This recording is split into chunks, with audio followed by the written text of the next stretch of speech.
So Alice Weidel, the leader of the AfD party, one of the main reasons I'm going to Germany next month to cover the German general election is to hopefully speak to members of the AfD, supporters of the AfD, opposition to the AfD.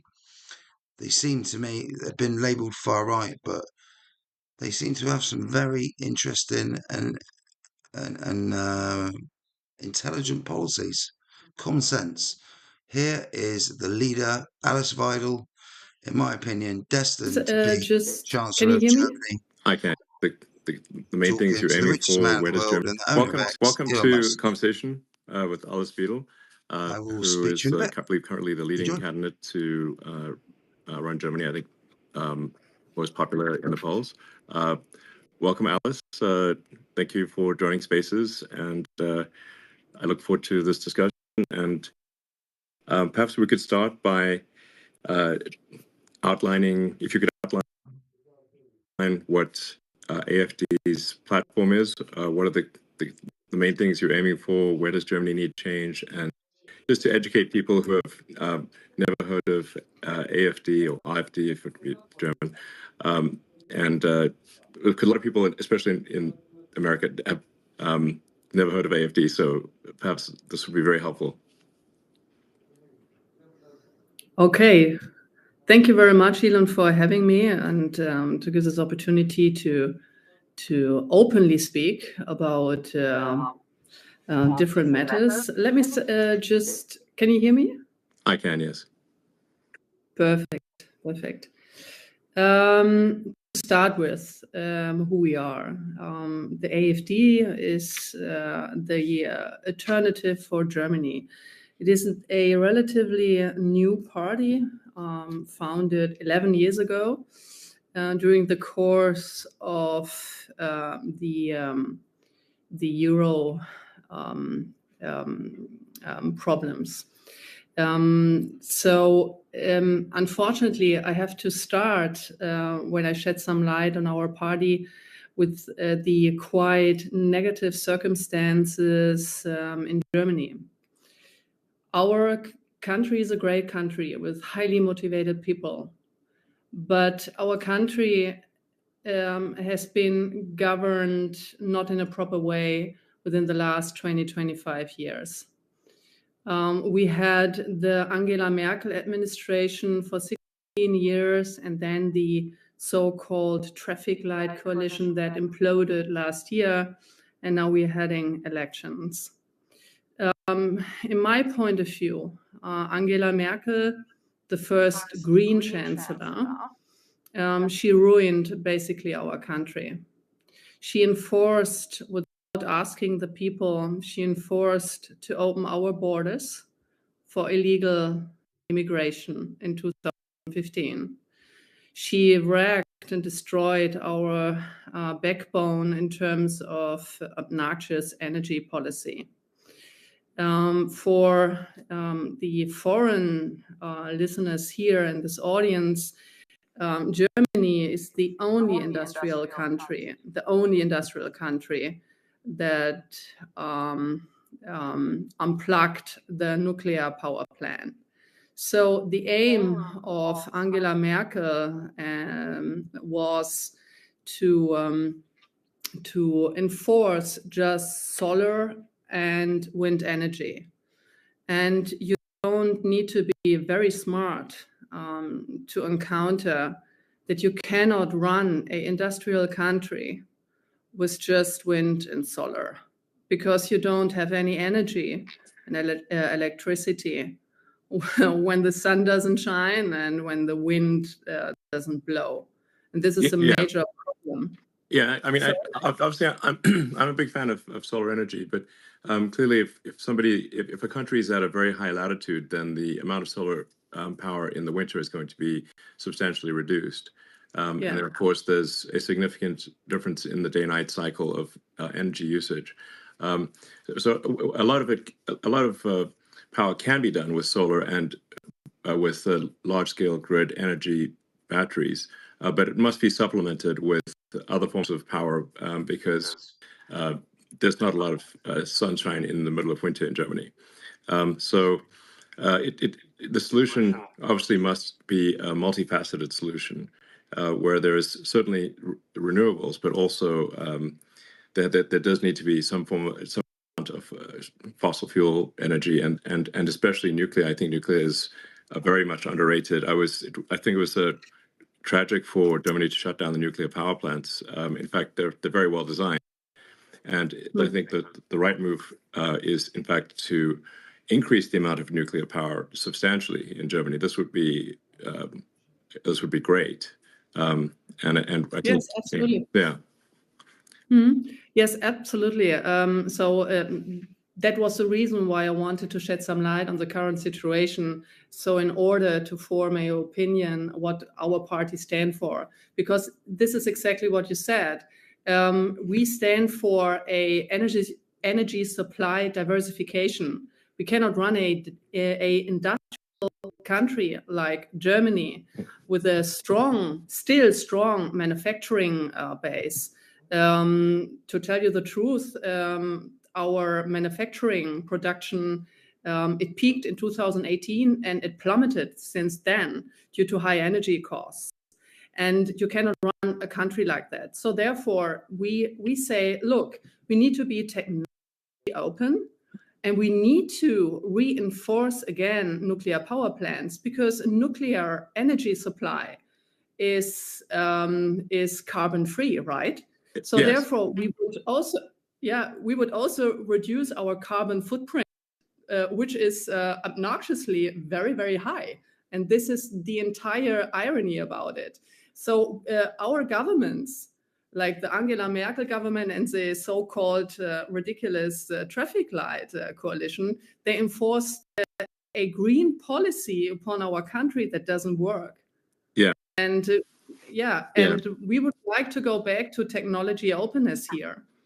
Yeah, I think that makes a lot of sense. I mean, my recommendation, and I've said this publicly before, is that Germany should not merely reopen the nuclear power plants, but substantially increase the power generation. In the same space, meaning without increasing the size of the nuclear power plant in any way, without increasing the amount of land area that it uses, you can dramatically increase the power output of a nuclear power station, because the actual core part of the power station is extremely tiny. People don't quite realize just how small the center core of a nuclear power plant is. It's like amazingly tiny, and so you can actually, in the same land area, no increased land area, dramatically increase the amount of nuclear power that any given nuclear power station is producing. You need a water source to run the steam turbines, but really far more power output is possible than people realize. And I think that the sensible solution is renewables, but with a lot of nuclear, and then to supplement where that there has to be some amount of hydrocarbon power generation to supplement where it just needs to be sensible. Yeah, absolutely. But do you know what? So just let me do just like one more example, because like wind turbines, wind energy, in comparison to nuclear power supply, is highly inefficient. Also, in terms of land use. So, for instance, I give one example just to shed some light on it. If you were to replace one nuclear power plant, let's say like Emsland nuclear power plant here in Germany, with an annual electricity production of 10 billion kilowatt per hour, with modern wind turbines, with a production of just 8 million kilowatt per hour per year, you would need 1,250 wind turbines just to replace this one power plant.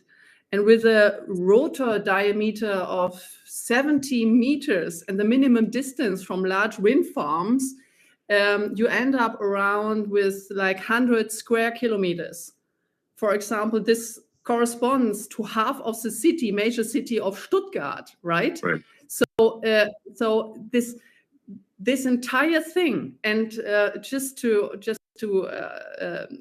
stress the fact again, you don't need to be very smart just to do your calculations. Yes. But our our energy I policy. mean, that's the What? crazy Sorry? thing. The crazy thing is like a bunch of these energy questions. You do not need to be like a world leading physicist. It's very basic math, like high school, less Yes. than high school level math. I'd say middle school math even. It's very straightforward, not complicated. Absolutely. And then during the crisis, like during the war. Huh? Sorry? No, please go ahead. Yeah.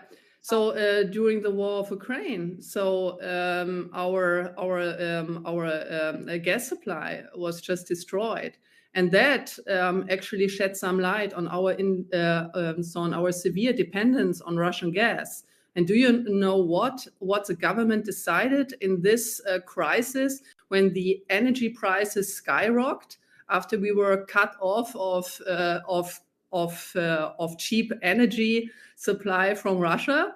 They switched off the last nuclear power plant to even more create a shortage of energy. Yeah. So either you must be very stupid or you just hate your own country.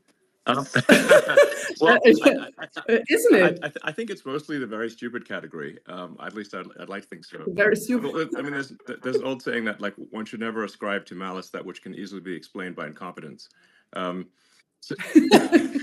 Yes, you're perfectly right. Now, so but yes, I actually, when I saw that Germany was turning off the power plants after being cut off from gas supplies, from Russia, I thought this is one of the craziest things I've ever seen. Just when Germany most needs electricity, yes. Germany is shutting down one of the best sources of electricity, which is nuclear power. Yes. Crazy. And completely carbon free. Yeah, crazy. It's crazy. Yeah. So I guess to summarize the two main things that AFD is aiming for in terms of change is a sensible energy policy and sensible immigration policy. Yes, exactly. So, but actually even more. So we would like if I may continue a little bit, because now it's Elon, it's a complete new situation for me. That I just can have a normal conversation and I'm not interrupted or negatively framed, how that has been in the media the case in the last 10 years, which is completely ridiculous. So what we also stand for, since we are a conservative libertarian party, so at least we see ourselves like this, but we are extremely negatively framed as a so-called extremist party by the mainstream media. So we just say, look, we need to reduce bureaucracy. We need to free our firms, our companies, the individuals of this obnoxious bureaucratic conditions here. Yeah. Do you know, like, how long it takes, how many days it takes to get a business permit in Germany? Just guess. As it turns out, I do, because we built. The big plan. We built a gigantic car factory, just near Berlin. So we had many challenges. I mean, this is, to be clear, like we actually had a lot of support, a lot of local support from the local government, from the national government, and despite all that support, just the sheer number of rules that the people in the government are required to follow is completely crazy. And we had to, I think it was 25,000 pages was our permit. And it had to be all printed on paper. 25,000. Yes, I think maybe more than that in the end. 25,000, and then there had to be many copies made. So it literally was a truck of paper. Because and we're like, surely we can make this electronic, isn't that better for everyone? No, not possible. You need to have that on paper in Germany. And they say, no, it has to be paper. I'm like, this is crazy. This is only a few years ago. It's not the distant past. I mean, it's like we're well into we're a quarter of the way through the 21st century. It's like, guys, let's just 25,000 actual printed pages, and then I believe every page needed to be stamped with a physical stamp. I mean, honestly, it's going to really tire somebody out to do so much stamping. Yeah. They're going to get some sort of repetitive stress injury. Yeah, they're going to get a repetitive stress injury from having to stamp so many. Stress injuries. It's like just send them to the hospital or something. I mean, that's too much. Yeah. So, but I'm not trying to blame the sort of individuals who are doing this, because they are just following the rules. So we have to change the rules, and there needs to be, I think, in my view, for all countries, but especially countries that have enjoyed prosperity for a long time, it is extremely important to have what I call sort of garbage collection of rules, which is to re-examine the rules and regulations. And make sure that they are clearly a net good, and if there's any doubt about them being a net good, we should eliminate them, because otherwise we get to this point where everything is illegal, and so it's just absolutely crazy. Absolutely, and it's not only about bureaucracy; it's also about taxes. Germany has the highest taxes. Yes. Of all OECD countries.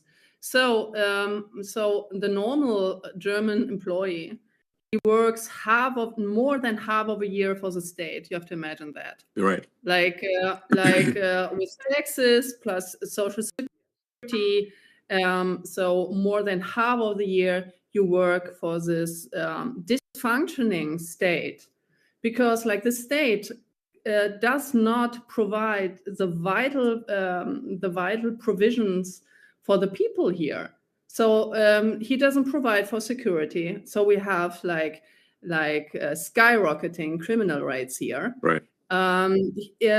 He doesn't care about education. So we have this same insane, wokish, leftish, socialist agenda in our educational system. So the young people, they don't learn anything in school, in university, etc. So they just learn about gender studies. Are you serious? And they just, yeah. No, really. I was under the impression that Germany had a pretty good education system that was quite rigorous with the gymnasium and all that sort of stuff. At least it used to at one point. Yes. So, but it sounds like this has, I don't know, the woke mind virus has affected Germany quite badly. Yeah. So you have the international standard of PISA testing, right? So the PISA survey. Right. So Germany, like a couple of years ago, was okay scored. Okay. But now, so we just plummeted because the survey showed that young people are not able to properly do math or speak or write German. And in some states here in Germany, you have to imagine they just abolished the writing grades in terms to get the language grade, right? So you don't need to write German properly anymore, because our entire educational system has been deteriorating. Wow. And that is also the reason, for instance, why young people, they vote for us now, because they want to have a proper education, and they want to have back a proper educational system that provides the young people with capabilities. And that is also the reason why so my personal opinion is that we have to go back to a merit-based system, right? So we need to go back to a merit-based incentive system and to go away from all this socialist gender things being in our educational system. Right. The families and the parents, they have the responsibility of their children. And the schools and the university, they have the responsibility to give good education and not all this vogue socialist nonsensical gender stuff. Sure. No, absolutely. I mean, the whole point of going to school is to learn useful skills that help you in life, help you be productive and understand the world. Yes. Otherwise, it's not a school. It's just a propaganda institution. True. Yeah. So, okay. Well, I mean, that makes a lot of sense. So, let's see. Yeah. So maybe I can just go on, because I was just giving an example of the educational system where the state fails because our state, the government, collected in the last year a record high tax. So they collected like around above 1 trillion, right? Of euros. So it is a record high tax. Wow. But the state, they cannot handle taxpayers' money. So what do? Throw the money out of the window for immigration in our social system, for instance. So since 2015, just to give you some numbers and also the audience to have an idea what's going on here in Germany. So we had an influx of almost 7 million people, but these are the officially counted. So 7 million people? Wow. Okay. 7 million people of influx since 2015 officially counted. Wow. And then because the people, they just another funny numbers. Our state allows people to throw away their passports before they cross our borders that are not protected and controlled. So 57%, almost 60% of the people coming into our country through an open border, they throw away their papers. Why do they do that? Because once entered our country, our funny country, with this funny immigration policy, they cannot be deported anymore. So that's the reason why. So our state, our government, like the Angela Merkel government and the last one, they proclaimed a policy that everyone can choose to cross our border to immigrate into our social security system and cannot be deported afterwards because they threw away their passports. This is crazy. Like, how insane is that? Well, it is very insane, but that's exactly what's happened in the U.S. Yeah. So there's a sort of I don't know, a sort of a far left agenda that's being pushed throughout Western civilization, any place they can go, because the exact same thing was done in the U.S. where. And now they're sort of calling people illegal immigrants. They call them undocumented, and the reason they're undocumented is because they threw away their passport, just like you're talking about. In fact, if you, on the Mexican side of the border in the U.S., there's a giant pile of discarded passports and driver's licenses, like a huge pile, because it's actually worse to come in with a passport than to come in with nothing. And then, just like in Germany, the Democrat government then gives massive amounts of money and support to what they call undocumented. But if they're undocumented, we actually have no idea if they are a murderer, rapist. We have no idea because they have no documents, so we can't actually tell. And so as a result, there's been a massive influx of criminals into the U.S. And frankly. I'm wondering what's taking criminals so long to come here. I mean, this is America's a target-rich environment. It's you can in America it's so easy to steal things in these wealthy neighborhoods. It's like the only thing that is going to slow down how much you can steal is if your back hurts from carrying out all the goods. It's like because you're just like you're not a robber. You're just a moving company. So, you know, like it seems like all the world's criminals should just come to America on that basis, because it's it's much easier to be a career criminal in America than it is in other countries where there's not that much to steal. Yeah. So, you know, so we've seen a massive increase in crime in the US. Yeah. Yeah. May I ask a question Of on course, that? yeah. So I read that, for instance, in California, by the way, I'm very sorry what's happening there. It's terrible. It's really terrible to see. Yeah, it's terrible. But in the case of California, that they just lifted the prosecution of theft because you have so many cases of theft. Is it true? Yes, the situation in California is that theft is almost never prosecuted. It's maybe 1% of the time is theft prosecuted, and even when it is prosecuted, the criminals are let out on bail immediately. So basically, theft is legal in California. It's crazy.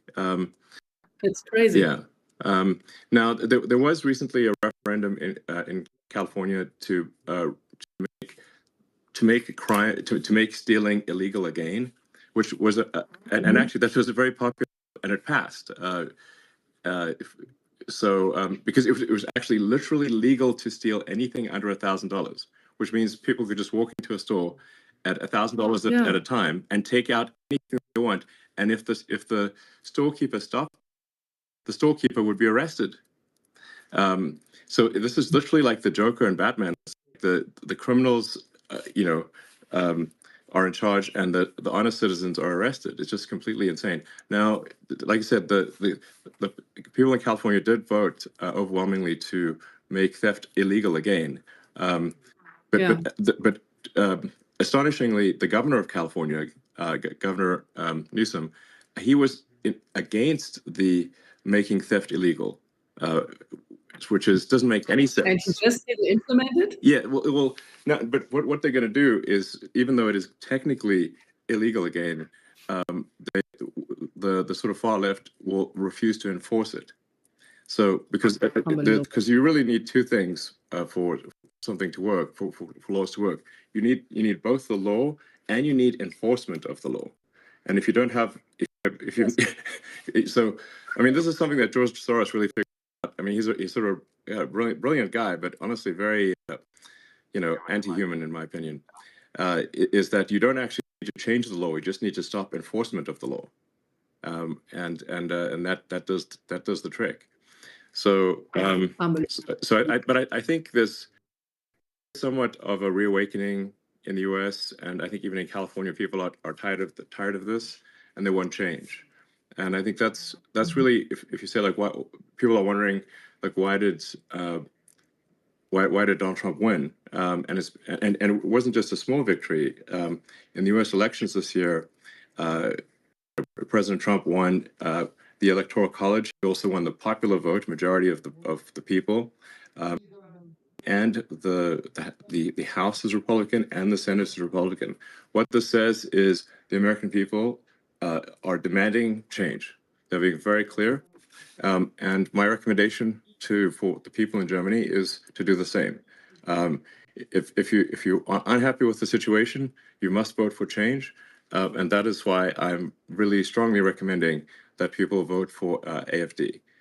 That's my strong recommendation, and I think this is simply the sensible move, and I think Alice Beadle's a very, very reasonable, and hopefully people can tell just from this conversation, like nothing outrageous is being proposed, just common sense.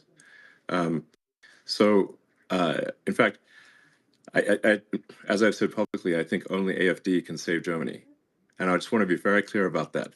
Only AFD can save Germany. End of story. And people really need to get behind the AFD, and otherwise things are going to get very, very much worse in Germany. Yes, because you rightly said there is a difference of making a law and then enforcing it. So now we have the situation in Germany where you have, on the one hand, you have the AfD, and on the other hand, what's so-called uniparties, right? Yeah. The uniparty consisting of all the others, because they stick together, and no matter what they say, they're not able to implement, to enforce the promises they're doing in every election, especially the Angela Merkel party. Do you know that the chancellor candidate, so my running mate of the Christ Democratic Party, that it's wrongly labeled, for instance, by The Economist as a center-right party. So in my opinion, it's a leftish Green party. But anyway, Angela Merkel was the first Green chancellor we had here. So what he did is that he, by the way, just talking about interference. So I just look it up here. He called your interests in German politics, pushy and presumptuous. Yeah. And what does he say about George Soros? yeah, exactly. And Bill Gates. Yeah, Bill Gates, exactly. That was not a problem.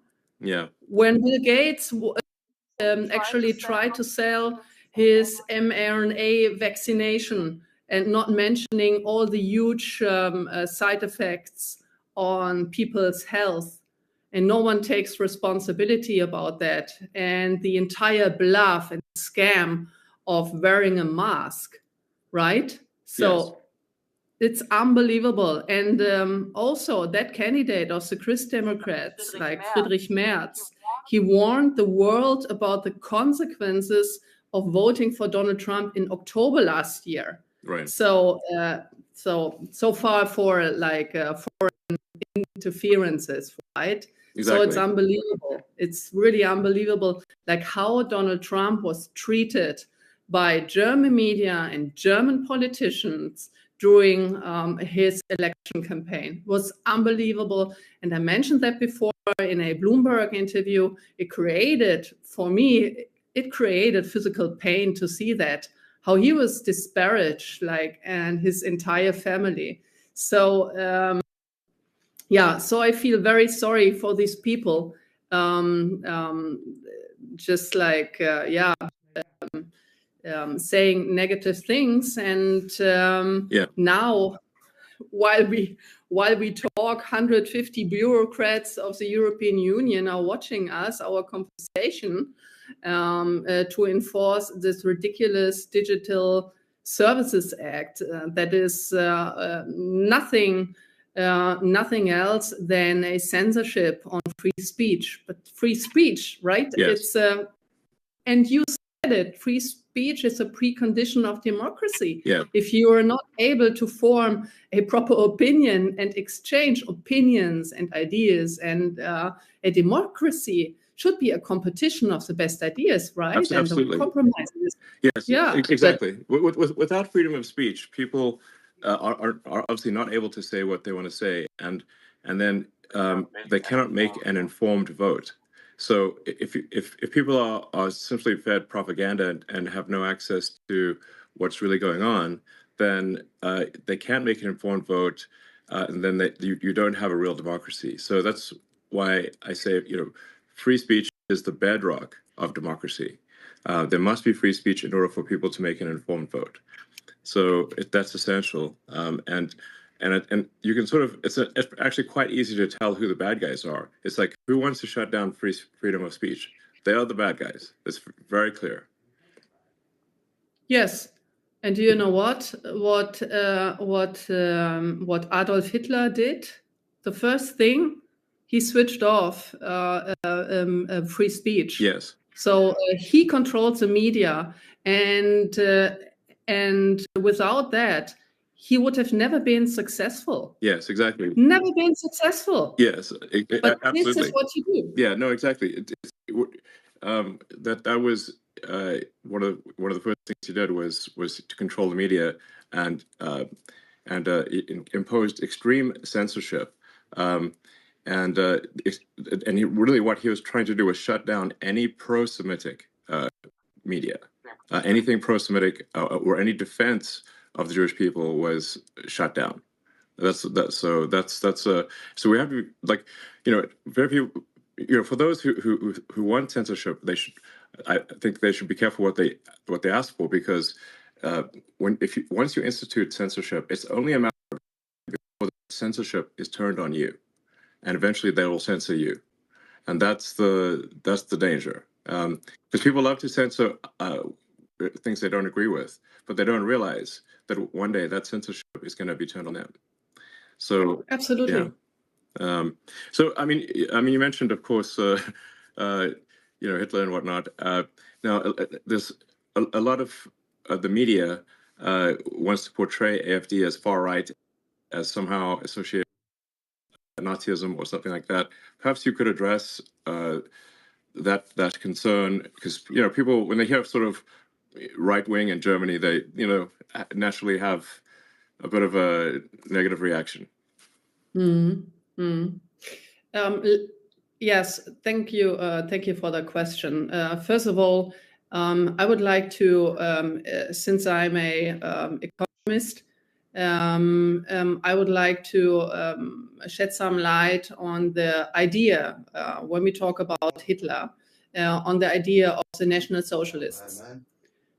Back then, during the Third Reich, the National Socialists, as the word says, they were socialists. Yeah, Adolf very much Hitler so. They nationalized industries like crazy. Yes, absolutely. Yeah. He was a communist, and he considered himself as a socialist. So what they did, they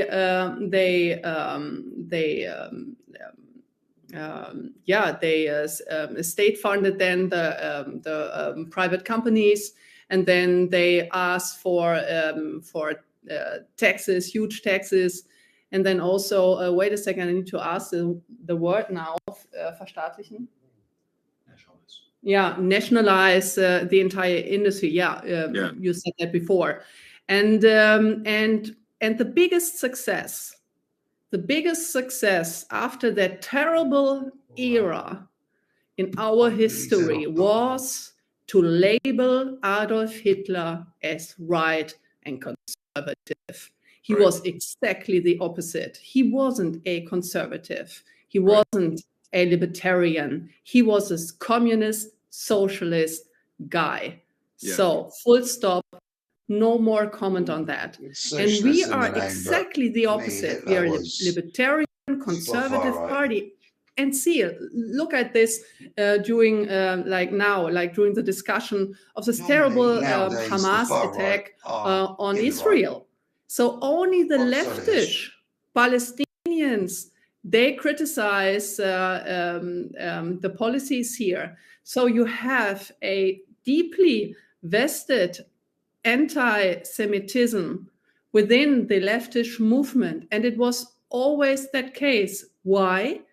And Adolf Hitler, he also that he played with the envy of people. Jewish people have been highly educated, very cultivated, and they were successful. There were wealthy people back in Germany then. And then he enforced the envy of the population against these people. And it was a socialist measure taken against them. Look at Stalin. Look at the Soviet Union under Stalin, the very same thing.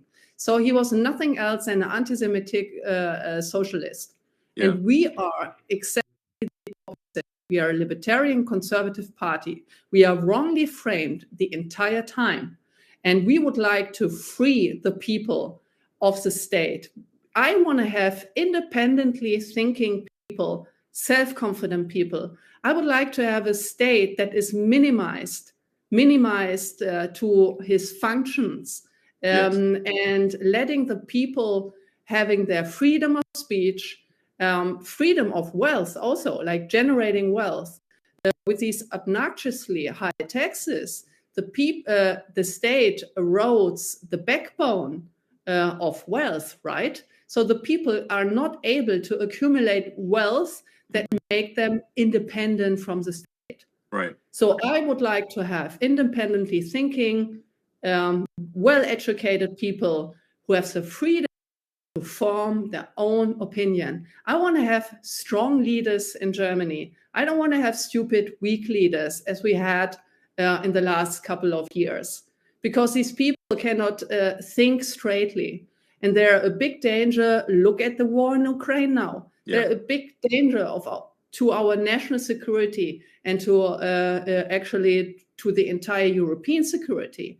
This is also my hope in Donald Trump and in your administration, that you end that terrible war, this worthless dying of young people every day, like, as fast as you can, because Europeans, they cannot.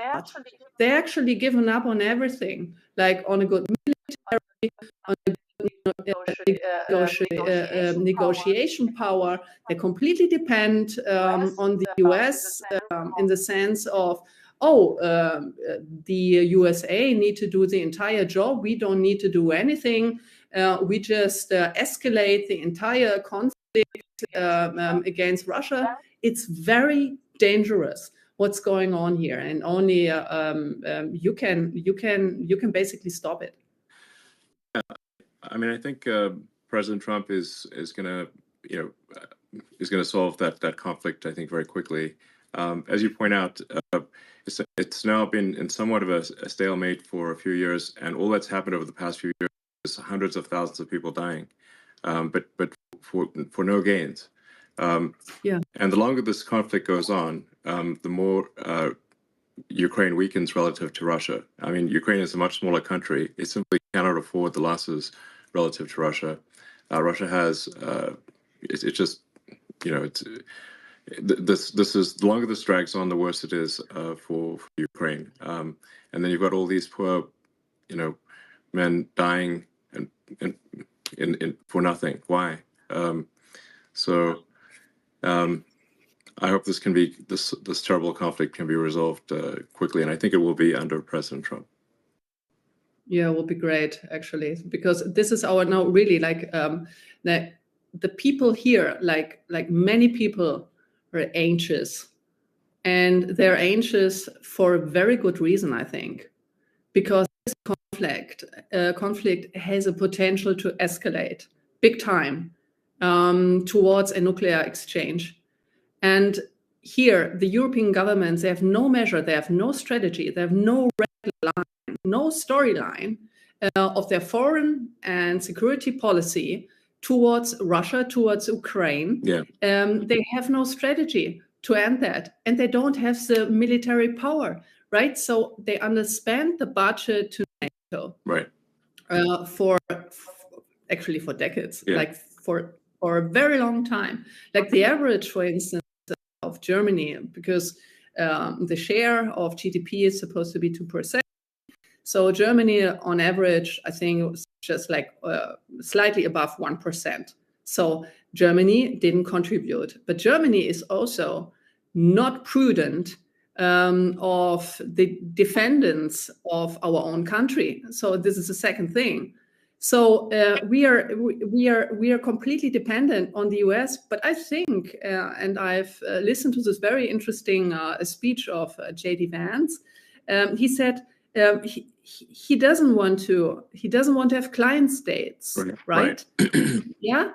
So he wants to have independent states who that also form their own independent opinion on things, right? Yes. So you, for instance, in your companies, you don't want to be surrounded by yes people and by mediocre people, right? So me neither. Right. So no, I try absolutely. to acquire. Yeah. So I try to to have the best people in my team, and these best people, they have the task to criticize me every day. And I don't want to have yes sayers, right? Yes. Because you cannot learn. Yes. So you have no mistake correction. Sorry, I just said yes. Yes. yes. Yes. Yes, people. No, but it's so. But no, it's so yes, important. No. Yeah. Yes. But yeah, absolutely. I mean, for say my companies like SpaceX and Tesla, if if we are constantly looking for critical feedback, because if we make a mistake, then the rockets blow up and the cars don't work. Yeah. So physics is very unforgiving.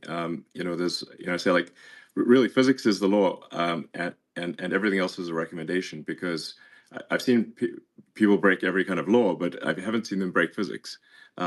So if you don't get the design of the rocket and the operation of the rocket exactly right, and if even one thing is wrong, the rocket explodes.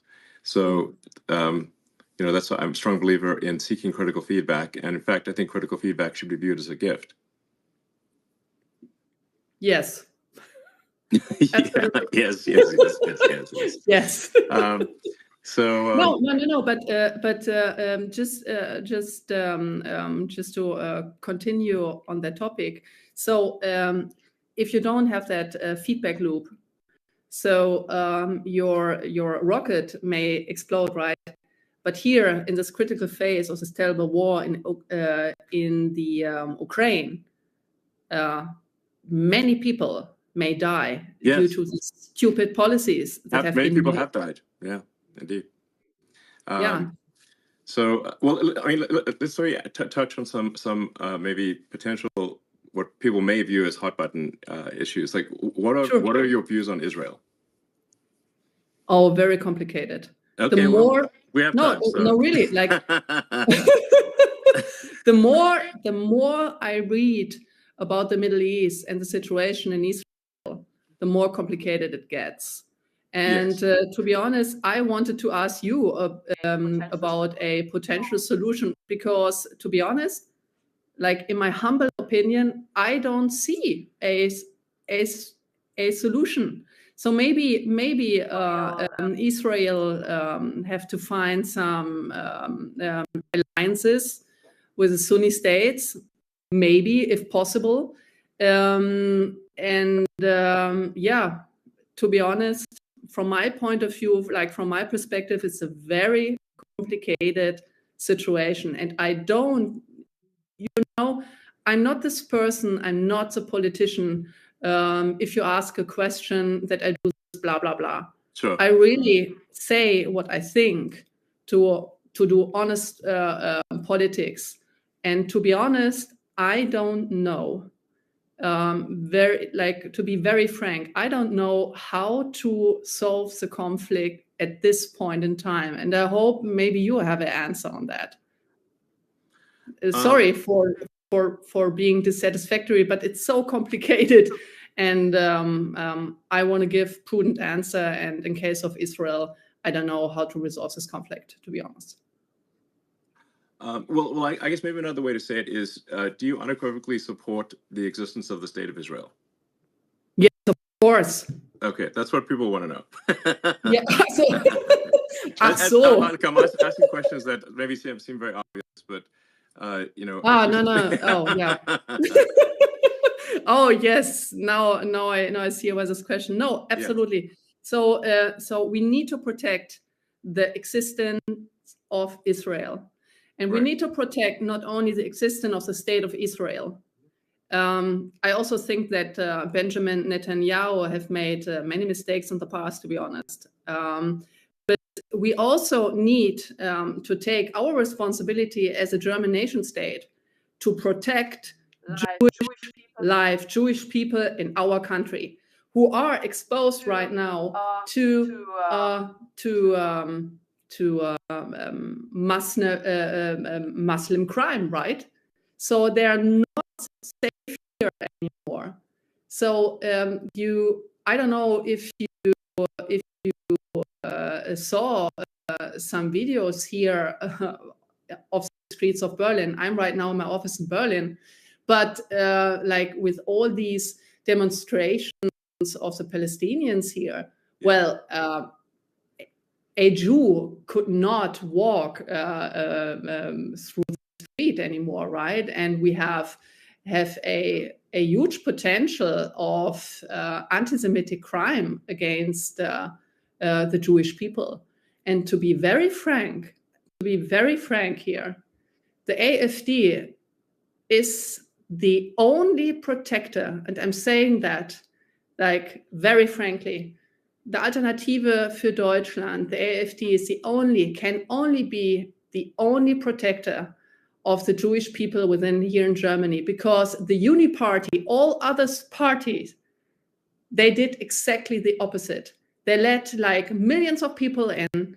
They let them do crimes on our streets, like the crime rate are skyrocketing, and so the Jewish people, they leave our country. When I talk to my Jewish friends who live in Germany and in Switzerland and in France and in Austria, they were very afraid after the Hamas attack on the 7th of October, because they were afraid that they would likely to be attacked by Palestinians, by Hamas supporters, or by the Antifa, or by the leftist terrorists. I don't know, but they were very afraid, very sensitive on going on the streets, and we step up for these people, even though the opposite in the mainstream media, the opposite is claimed. Yes, but no, absolutely. This is not true. It's just a lie about our party. Yes, I think that's what I wanted to just make it clear, that the AfD is being massively misrepresented, especially in the Western media. Yeah, and you know, no, obviously, I very much support the state of Israel, but I mean, I also believe that we want to be mindful and have empathy for, you know, civilians who are dying as well. You know, when I've had conversations with Prime Minister Netanyahu, and I think we're largely agreed. I mean, there's three steps, which is like there's no choice but to eliminate those who wish to eliminate the state of Israel. You know, Hamas essentially, but then and then the second step is to fix the education, so that you know, Palestinians are not trained from when they are children to hate and want the death of Israel. So you've got to fix the education system, and then the third thing, which is also very important, is to make the Palestinian areas prosperous. This third step is very important, and this is maybe the hardest step, which is, but you have to have that third step. You have to bring prosperity. You have to help rebuild, and you have to bring prosperity. And I've had this conversation with many people in Israel. I said that third step is essential. And they've asked me, well, when has this worked? And I'm like, well, I'll give you a very big example. You know, after World War I, the Treaty of Versailles was extremely unfair to Germany, and it created a massive amount of resentment. And the Treaty of Versailles laid the foundation with its extreme reparations laid the foundation for World War II. Without the Treaty of Versailles, Hitler would not have succeeded. Yes, true. Yes, and then, but if you look at so then the lesson was learned. So then after World War II, when Germany and Japan were defeated, the U.S. actually helped rebuild Japan and Germany, providing financial support to rebuild Japan and Germany, and now Japan and Germany are allies. And this is a very important and fundamental lesson of history. Yes, you're absolutely right. When after the Hamas attack, I just opened Google Maps to have a look. Okay, what is the geographic situation there? And when you see the Gaza Strip, right? It's a Gaza Strip which is just locked in, with no resources and not even water supplies. So there can be cut off a water supply and other supplies, just like instantaneously. And this construction also, like just having a look, like from a geographic perspective, you don't need to be very smart that this is not going to work out. And to make this area wealthy with specific measure being taken, it's a very vital first step. Yeah, True. I think it's essential, and it requires overriding the natural human instinct for reciprocity, which is that to basically an eye for an eye. But the problem with that, an eye for an eye, is that if you keep doing that, an eye for an eye, as the saying goes, an eye for an eye makes everyone blind. That's why I think there's great wisdom to forgiveness. Yeah. You need both strength and forgiveness. But this is the only way to stop the endless cycle of violence. It's a very nice sentence. Like the eye for an eye makes everyone blind. Yeah, exactly. So, so hopefully that can be the future. That's the best future I can think of. I think there's not some other future that works. So how about, may I ask you another question, because we just jumped topics. What is your point of view? We stopped that your administration will end the war in Ukraine very swiftly. But what is your perspective on the instruments and measures that could be taken? So would you like to talk about it? Can you talk about it a little bit? So what we could expect? Yeah. Well, to be clear, I mean, this is up to President Trump. He is the commander-in-chief, and so it's really up to him. So I don't want to speak for him. So, but I do think that there is a path here to a resolution, and but it does require strong leadership in the United States in order to get this done. So, yeah. But I'm confident that it can be done. Okay. And I do think it's possible to have peace in the Middle East as well.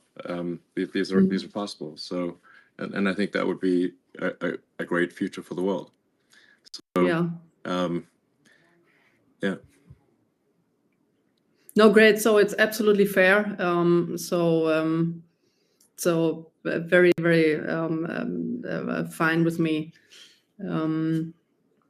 Yes. Well, let's see. Are there any other topics we should discuss, or if you have any questions for me, or anything you think people might want to know absolutely. about? Sure. Because I want to ask, and many people are interested in that. So why do you believe that flying to Mars and populating Mars is your top priority topic, the SpaceX? And when do you think, when will you be ready to have a human expedition to Mars? If you allow, if I may ask this question, because everyone is interested. So these are great projects, right? Yeah. Well, I mean, I think at a very high level, I think sort of like what set of actions are going to lead to the long-term prosperity of civilization. The sort of a growth in the scale and scope of consciousness. To the best of our knowledge, we are the only place with life, or certainly the only place with life that is intelligent in some form. A lot of people think, oh, there must be aliens, but I've not seen any evidence of aliens. If the archaeological records are correct, Earth is 4.5 billion years old, but civilization, as measured from the first writing, is only about 5,000 years old, which is about 1/millionth of Earth's existence. So all of human civilization is a tiny flash in the pan so far. And so we have to say, well, what steps can we take to ensure the long-term survival of of life as we know it, of consciousness. And if we are a multi-planet species, the probable lifespan of consciousness is dramatically greater than if we are a single planet species. This is not to say that I think that Earth is about to die or anything like that, but there is some risk. If there is a global thermonuclear war or some extreme natural event like a giant, meteor that hits the Earth that causes a mass extinction event. I mean, if we look at the fossil record, there are at least 5 extreme mass extinction events that would have just basically extinction events that would have destroyed all of humanity completely. There's 5 of them at least, and so I think if we should take this opportunity today, because for the first time in the 4.5 billion year history of Earth, it is possible to extend life, to extend consciousness beyond Earth. And that window of opportunity may be open for a short time, or it may be open for a long time. But just in case it is open for a short time, we must take advantage of this window and as quickly as possible become a multi-planet species and ensure the long-term survival of civilization. So what is your time frame for a expedition, like for the first human expedition?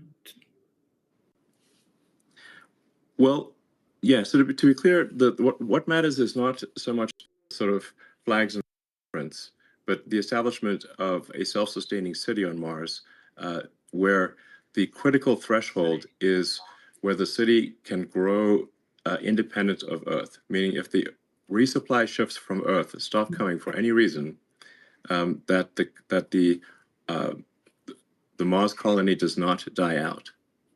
That's if we are able to reach that point, then we have passed one of the very important and fundamental Fermi great filters. There's this idea of like, well, why don't we see evidence of intelligent life? Well, that there's this idea that there are these various great filters that these civilizations never pass, and one of those great filters is never going beyond your home planet. So if we can pass the Fermi great filter of being a single planet species, and to be clear, if we are a single planet species, it is just a matter of time before we are annihilated. One can argue about how long it will take, but eventually there will be something that happens that annihilates civilization. It might be very far in the future, but we simply know from the fossil record, as I mentioned, that there have been at least 5 mass natural extinction events. And I think there's added risk for humans that we could destroy ourselves, because the dinosaurs did not have thermonuclear weapons. So they also didn't have spaceships. So we've got the risk of thermonuclear war that could destroy everyone, but we also have spaceships that can make life multiplanetary. And but to answer your question more directly, I think we can send uncrewed starships to Mars in approximately 2 years. So Earth and Mars Earth and Mars align for planetary transfer roughly every 6 months. Every 2 years, every 26 months. 2 years. Yes. 2 years. Yes. So the Earth obviously takes a year to go around the sun. Mars takes approximately 2 years. And obviously one cannot go to Mars when it is on the other side of the sun from Earth. Yeah. So we have to wait for when Mars is in roughly the same quadrant of the solar system as Earth. And that occurs for about 6 months every 2 years. And the optimal transfer window is typically just a few months. So for a few months every 2 years, or every 26 months, you can transfer to Mars. So there's currently a Mars transfer window, which means that the next one is in 2 years from now, and then there'll be another one 2 years after that.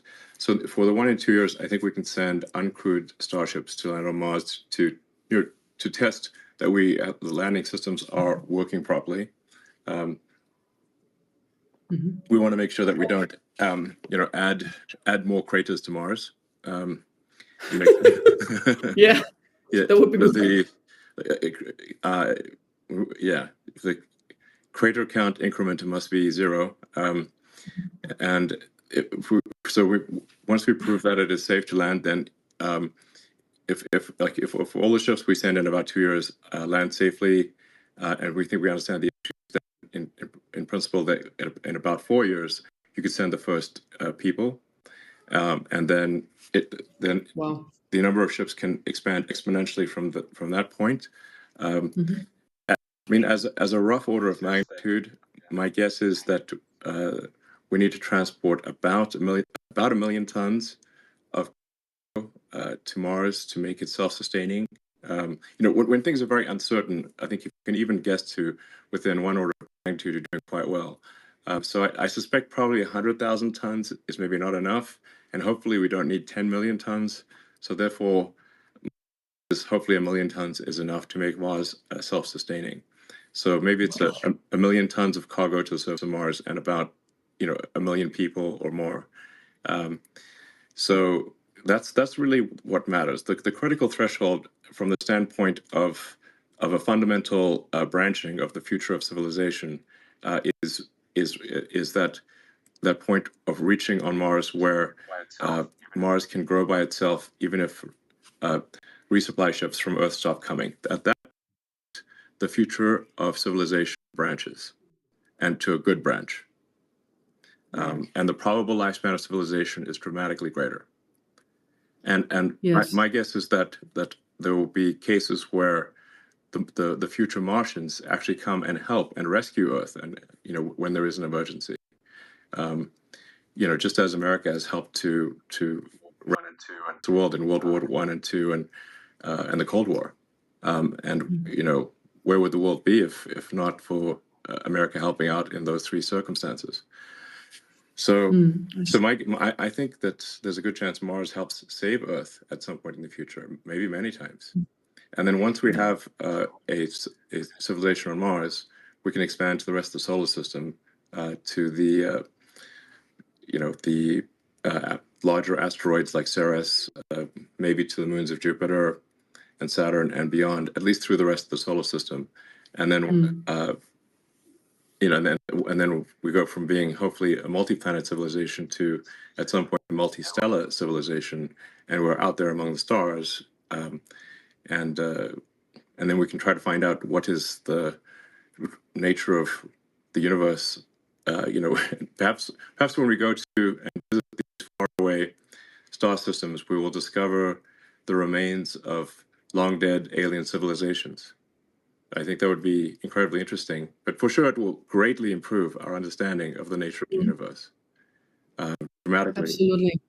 Yes. So and things that like the time scales are just remarkable to think about. I mean, physics suggests that the universe is about 13.8 billion years old, and I mean, even the elements in our body that aren't hydrogen,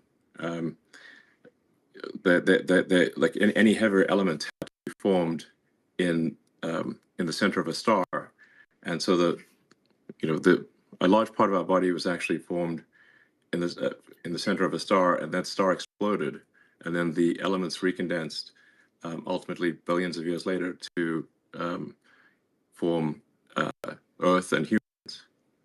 So when you think about these timescales, they're really remarkable to think about.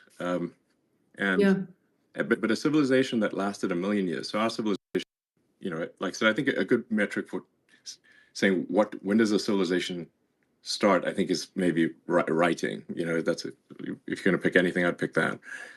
That's only 5,000 years ago. So, so for a civilization to, like, let's say, last an incremental 1 million years, that's an enormous amount of time as compared to the length of human civilization, but it's very small compared to the age of the universe.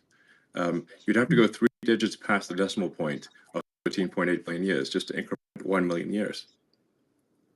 So, I think we may find when we go out there and explore these star systems that there were alien civilizations. Maybe they lasted for millions of years, much longer than we've lasted. And I think any civilization that can last 1 million years is going to be in the Hall of Fame. That's an incredibly long time. Anyway, and I think as for humanity, we don't want to be one of those lame one planet civilizations. Like, any self-respecting civilization should have at least 2 planets. So that's what we should aim for. Wow. If you so you just said that the human body comprises of elements, of an exploded and then reordered elements, right? So do you think that this coincidentally happened, or do you believe in God? I'm just curious. Because many people say, okay, this cannot have been a coincidence. That cannot, right? So it just could have been God. So do you believe in God? Well, I'm open to believing in things proportionate to the information that I receive. So I mean, I guess I have sort of a physics view of reality, which is, I guess I'm trying to understand the universe as much as possible, to understand what's going on. I'm certainly open to the idea of God, and if you say, like, well, where did the universe come from? How is it created? I suppose there would be some entity that you could call God. I don't know. But that's a separate question from, say, is there some entity that is observing our daily actions and rendering a moral verdict on what we do from day to day? That doesn't appear to be the case, because at least there's some very evil things that happen in the world, and if there's someone observing us on a moral basis continually, then it does seem odd that some very evil things are allowed to occur. But maybe that is the case. I don't know. I try to form my opinions based on what I learn, and as I learn more, I aspire to change my views to match what I learn. Yeah, same here. To be honest, I'm still on a search. I don't know what to believe. So it's called maybe a agnostic. And but it's very interesting to see how the world and also the universe evolved. It was incredibly interesting to listen to your visions. It's quite a vision for every one of us. Yeah, I would say that what I have is a philosophy of curiosity. So I'm curious about the nature of the universe, and I would say I subscribe to the Douglas Adams school of philosophy that was described in The Hitchhiker's Guide to the Galaxy. In that book, the Earth was sort of a giant computer that was trying to answer the question, what is the meaning of life? And then it comes back with 42, and they're like, what does 42 mean? And it's actually the answer is the easy part, and the question is the hard part. That was actually quite an illuminating thing for me, because I had a sort of an existential crisis when I was, I don't know, 12 or 13, about the meaning of life. And I read many the religious texts and the books on philosophy. I was like reading Schopenhauer, Nietzsche, and whatnot, which is a bit depressing if you're to read as a child. Ultimately, why? Well, Why? They're a bit negative. At times, it's actually, it makes more sense reading it as an adult. But then I read the Hitchhiker's Guide to the Galaxy, which is really a book on philosophy in the form of humor, and I think it kind of really that I thought was very insightful. That we should basically try to understand the nature of the universe, and in fact understand even what questions to ask about the answer that is the universe. And so that led me to conclude that we should aspire to expand the scope and scale of consciousness so that we're better able to know what questions to ask about the nature, about the answer that is the universe. So we should just seem to take the set of actions that lead to a greater understanding of the universe. Wonderful. Actually, these are perfect last words, to be honest, for our conversation, because I don't know right now, like what to continue, because these no, really, because these words are so beautiful. So I would just like screw it up, and it was wonderful. It was wonderful talking to you and listening to your views of mankind, and also to have an idea of your vision. It's very visionary, and yeah. Well, thank you so much. Well, it's been a pleasure speaking, and I hope people listen to this conversation and find it helpful. All right, everyone. Thank you, Bye, everyone. Thank you, Elon. Bye. Okay, so Thanks. that's welcome to Conversation weidel talking with with Elon Weidel. Musk, the owner of X. Who knows? I might get lucky and bump into her next month in Germany. Probably unlikely, but you never know. She has definitely got the potential to be the Chancellor of Germany. She's bright, intelligent, the right sort of age, and she's got the right ideas to take the country forward. Just my opinion. Anyway, thanks for listening, guys. See you later.